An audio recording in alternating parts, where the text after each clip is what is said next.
Greetings, everyone. This is Rock and Roll Spot Convention with the Weekly Comic Book Roundup. We've got a actually fairly large haul of DC books this week, so let's get started. Kicking things off with Batman and Robin Year 1, Number 3. Where we left off, Batman and Robin were beginning to look into the appearance of a new player in Gotham City Underworld, General Grimaldi. And so the issue opens with Grimaldi planning a heist. Basically though, over the course of the issue, we discover that the Grimaldi gang has someone who is some type of master of disguise and is attempting to turn all the other gangs against each other, making a point to have their to be seen in their disguise with each heist, with each job they pull, as their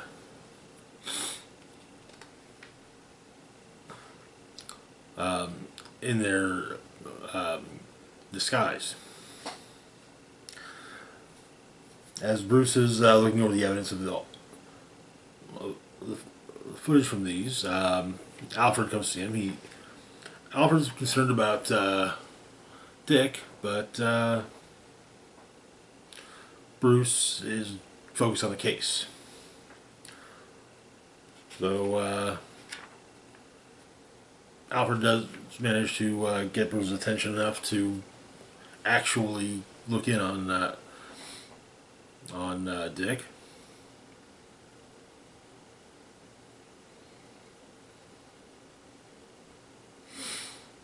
Apparently, though, Dick is a teenage boy. He's messy. He's not exactly fond of authority figures. So, but at the very least, Bruce was basically figured that him and Dick were the same, and perhaps having a slightly easier childhood would benefit Dick better. However, Albert points out that they're not the same. Two people with basically similar trauma, are going to react differently. But they expect later. They expect the dynamic duo container ship. Is owned by Falcons, who want to talk to or interrogating Two-Face.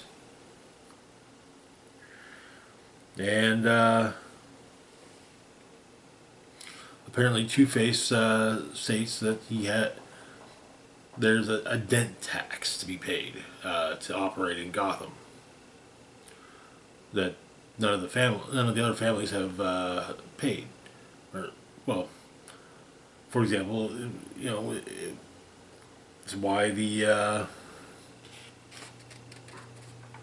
Zucos were able to kill that circus couple. That gets Robin a bit agitated, and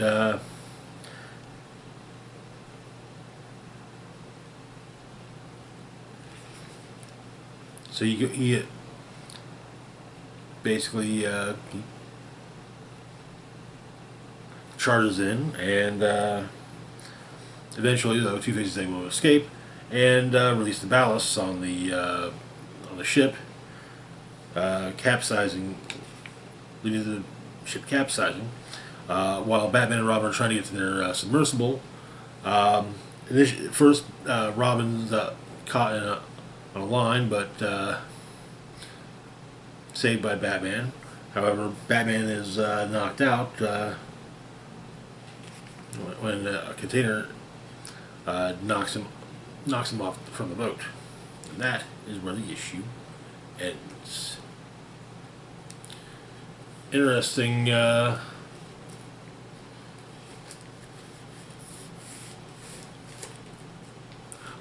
Interesting book issue. I have to wonder if, as we never see the disguised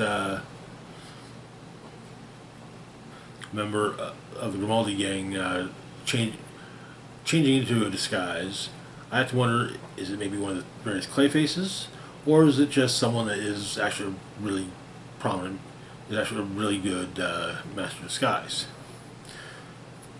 I'm fairly certain this will all be revealed over the course of the series, though.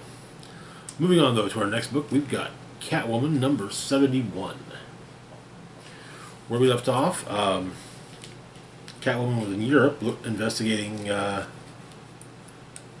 the murder of an alias that she used to use in Europe. And also taking it looks like dealing with the ghosts of her past, so to speak. So the issue opens with 10 years previously. A young Selina is somewhere in Europe, working with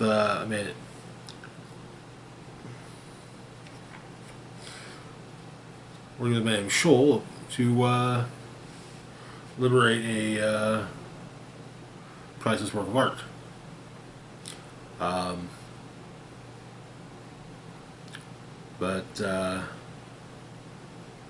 And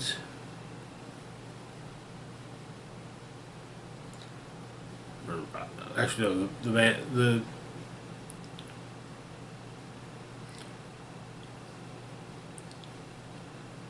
that she was working with was Ivan. Ivan she tells her that got it, and in the present, Selina basically talks. Explains her how she manages to blend in.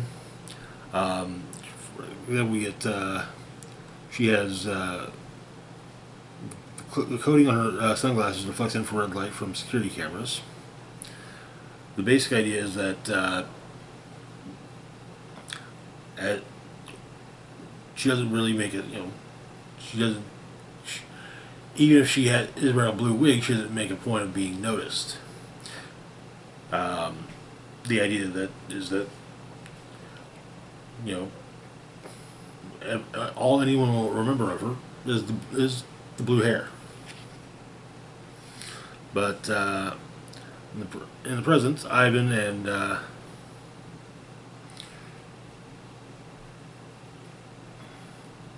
his brother are they're having some family issues.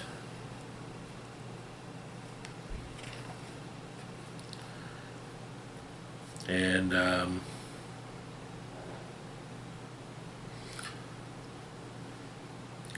but they're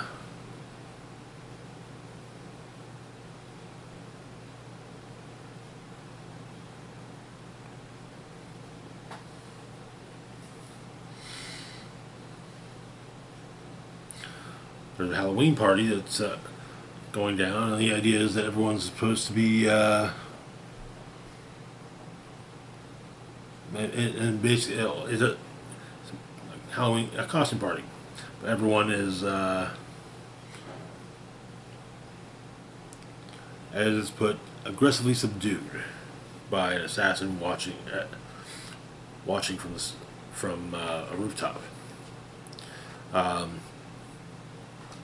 Selena makes a call to her contact, Susie, and manages to get an invite to the costume party, or at least a costume party, and she ends up coming upon the assassin and stopping the assassin from completing her job. But an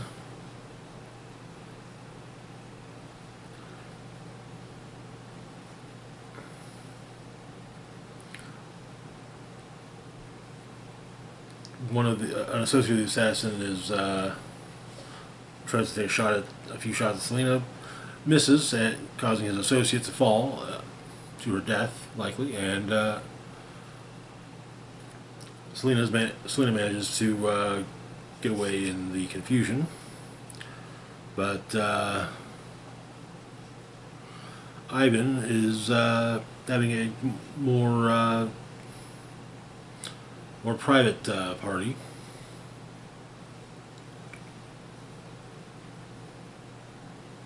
And apparently Ivan is still insufferable. And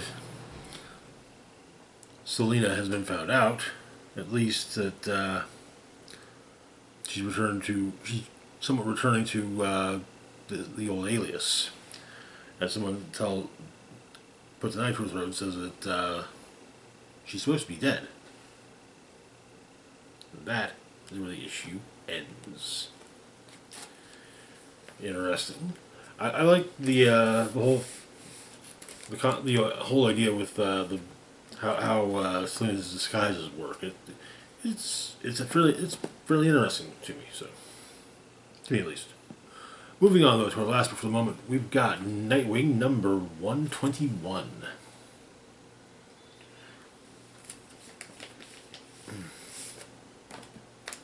Where we left off, someone was framing the gangs of Bloodhaven, and while at the same time the police were being armed with high-tech weaponry. But Dick Grayson meets with Olivia Pierce of the company that's providing the high-tech weaponry.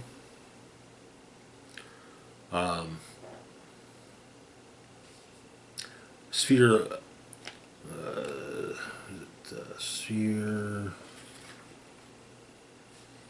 and they talk with Dick suggesting he wants to potentially invest in the company, and she states, well, they're publicly traded, but she understands that's not entirely what he's wanting.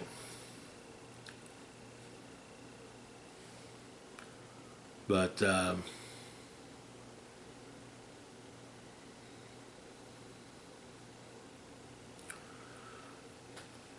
and she points out that he's thrown money into Dick has thrown money into the city trying to save it, but in every civilization on Earth throughout all history, peace has been attained through superior firepower. But the entire meeting was a ruse, so that Dick could hopefully clone the hard drive, or private hard drive. Getting home, he tells Babs that he needs a shower, but and she's going to hack the hard drive, which probably has Pentagon level encryption, and well, she thinks about it and realizes that due to the contracts that Sphere has, it might actually be Pentagon security, basically, on the Pentagon level cybersecurity on her hard drive. But then that night, Dick goes out to deal with the Teddies. And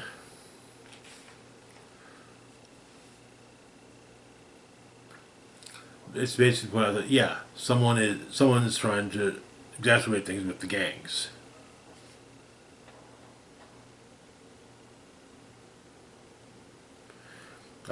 Dick points out that the Teddies are killers, but one of the higher-ranking Teddies states that they defend their neighborhoods. No one else does, and yeah, some of the kids go too far sometimes.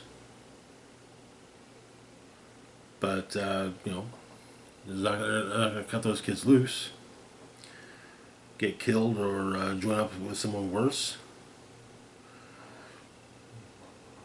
The founder of the Teddies was taught to the gang community.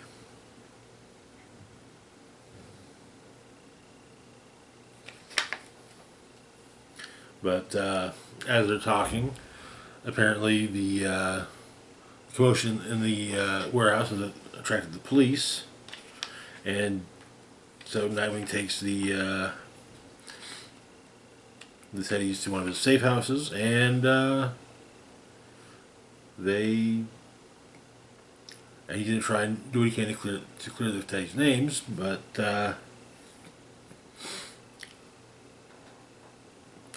and try and make some semblance of peace in Bloodhaven. But Babs has looked at the information on a hard drive, and it's still decrypting, but it seems that Nightwing might actually have a history with Leah Pierce. Or rather, not Nightwing. Robin. Dick Grayson. She may have been a bad villain in back when Dick Grayson was wearing short pants and a yellow cape. And that is where the issue ends. I'm very interested to see where this story is going to lead. If she did,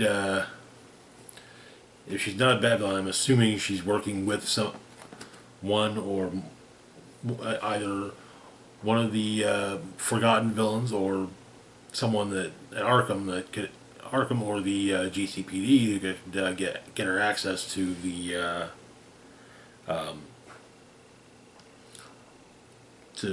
basically the weaponry of the bad villains. But anyways, that's going to do it for now. As always, feel free to like, share, and subscribe. Links to my Facebook, Blue Sky, Instagram, Mastodon, Twitter, Patreon, and PayPal can be found in the description box down below. This is Rock and Roll Spock signing off saying, live long and rock hard.